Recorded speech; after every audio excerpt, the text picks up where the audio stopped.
मेरा favourite hero. बहुत समय पहले किसी शहर में 8 साल का पिंकू और 7 साल की पिंकी अपने मम्मी पापा और दादा के साथ रहते थे। पिंकू को एक्शन फिल्में देखना बहुत अच्छा लगता था। वो रोज स्कूल से आने के बाद टीवी पर अपने फेवरेट हीरो की फिल्में देखता था। वाओ! मैं भी अपने फेवरेट हीरो की तरह ताकतवर हूँ। जब उसकी मम्मी उसे खाने के लिए कहती तो कहता, मुझे भूख नहीं है। लेकिन अगर तुम खाना नहीं खाओगे तो कमजोर हो जाओगे। मम्मी, मैं अपने फेवरेट हीरो की तरह ताकतवर हूँ। खाना ना खाने से मुझे कुछ नहीं होगा। और जब मम्मी उसे पढ़ने के लिए कहती तो कहता, मम्मी, मुझे पढ़ने की जरूरत नहीं है। मुझे भी अपने फेवरेट हीरो की तरह सब कुछ आता है। लेकिन पढ़ना तो सबको पड़ता है। हाँ, लेकिन मुझे नहीं पढ़ना पड़ता। इससे उसके मम्मी पापा बहुत परेशान रहते थे।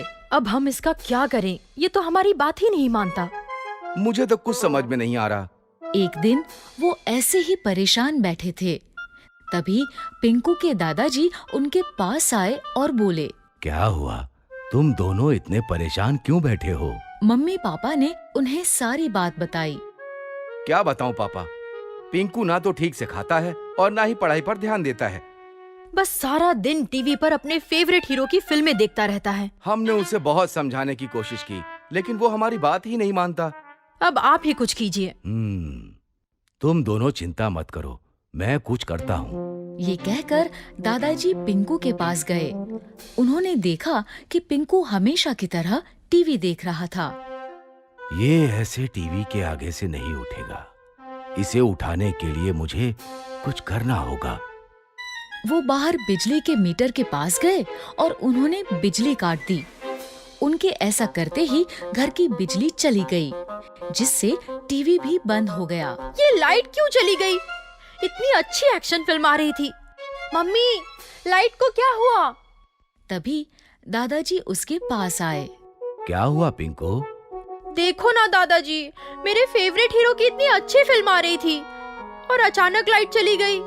तो क्या हुआ? आओ हम कुछ खेलते हैं। नहीं, मुझे तो वो एक्शन फिल्म ही देखनी थी। चलो ठीक है, क्यों ना हम एक कंपटीशन करें? कंपटीशन? हाँ, एक कंपटीशन। क्यों ना तुम्हारी फिल्मों जैसा ही कोई कंपटीशन करें, जिसमें एक्शन भी हो और अक्ल का इस्तेमाल भी हो। ऐसा कंपटीशन करने में तो बहुत मजा आएगा। तो आओ, तो फिर कंपटीशन शुरू करते हैं। ये कहकर दादाजी ने पिंकी को भी बुला लिया। पिंकी, तुम भी आओ। तुम्हारे बिना ये कंपटीशन कैसे होगा? दादाजी के बुलाने पर पिंकी भी आ गई और फिर दोनों में कंपटीशन शुरू हुआ। सबसे पहले ताकत का कंपटीशन करते हैं। आओ, अब तुम दोनों आर्म रेसलिंग करो। Arm wrestling? और पिंकी से?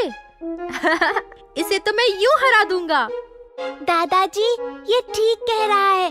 ये मुझे आसानी से हरा सकता है। अरे, पहले कंपटीशन शुरू तो करो। पर मैं तो लड़की हूँ। लड़का लड़की से कुछ नहीं होता। चलो अब कंपटीशन शुरू करते हैं। दोनों बच्चों में आर्म रेसलिंग का मैच शुरू हो गया। दोनों ने बहुत ताकत लगाकर पंजा लड़ाया और फिर आखिरकार पिंकी ने पिंकू को हरा दिया। मैं जीत गई, मैं जीत गई। इस जीत से पिंकी बहुत खुश थी, लेकिन पिंकू को पिंकी से हारकर बहुत हैरानी हुई। मैं हार कैसे गया? मैं नहीं हार सकता।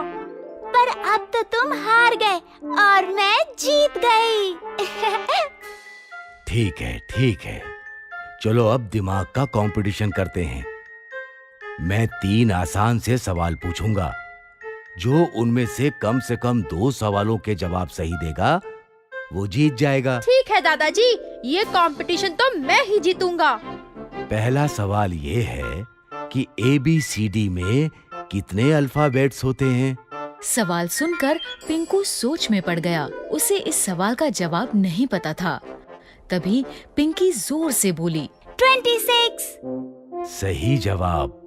दूसरा सवाल ये है कि 5 वॉवेल्स कौन कौन से होते हैं? A, E, I, O, U। बिल्कुल सही जवाब।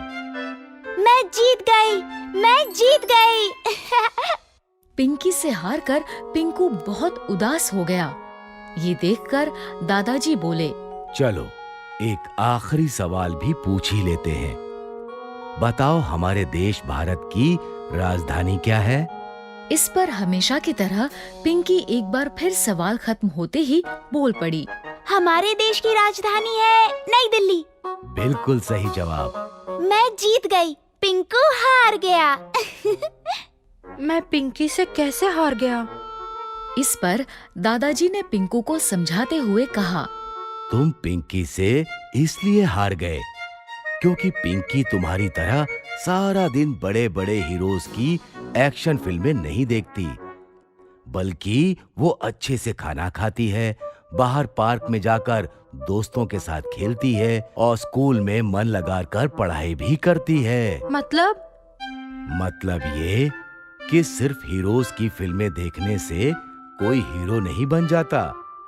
उसके लिए अच्छे से खाना खाना पड़ता है, खेलना पड़ता है और स्कूल में पढ़ाई भी करनी पड़ती है। तुम्हारा फेवरेट हीरो भी सिर्फ टीवी देखने से हीरो नहीं बना, वो भी अच्छा खाना खाकर और बहुत सारी पढ़ाई करने के बाद इतना बड़ा हीरो बना है। आखिरकार पिंकू दादाजी की बात समझ गया। उसने कहा, दादाजी आप ठीक कह रहे हैं। अब से मैं रोज अच्छे से खाऊंगा, स्कूल में भी अच्छे से पढ़ाई करूंगा और जो समय बचेगा सिर्फ उसमें ही टीवी देखूंगा। शाबाश पिंकू, आखिर तुम्हें ये समझ आ ही गया। इस तरह पिंकू की हमेशा टीवी देखने की आदत छूट गई। अब वो दिल लगाकर पढ़ने लगा और समय पर खाना भी खाने लगा। तो बच्चों, इस कहानी से हमें ये शिक्षा मिलती है कि सिर्फ टीवी देखने से हम अपने फेवरेट हीरो जैसे नहीं बन सकते। उन जैसा बनने के लिए ठीक से खाना, खेलना और पढ़ना बहुत जरूरी है।